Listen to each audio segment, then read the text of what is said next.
Okay, time to begin the process of servicing the Prusa. We have, well, this is just a closet, but in here we have around 3 different board games that were all completely finished.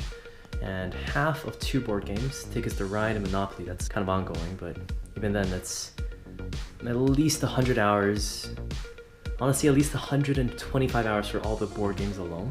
And then we had electric cello modification, which was these 2 pieces plus those 3 wings and plus the other 3 wings. That's at least 125 hours as well. So 250 hours. And then we had these things. And we had these 2 ukuleles.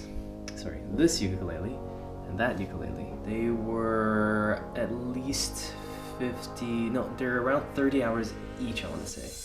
Misprints, the calibration, all these other things, there probably was around 400 to 500 hours. The Prusa enclosure, which was another 100 hours. So I want to say at least 500 hours. You're supposed to service this after a few 100 hours. I think 500 hours is a good time at this point. And I bought this way back in the summer as well, so it's also been over 7 months, I want to say. When we were printing the Monopoly board, we had that meltdown.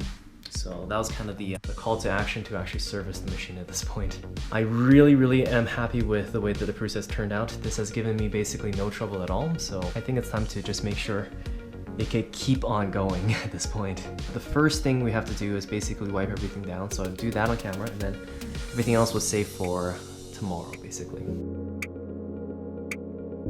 One thing I did kind of want to fix was cable management, because come on, let's be honest, this is just a huge mess here. There is no excuse for any of this, but my only concern is that this has been working the entire time, and if I move anything now, it might actually make things worse.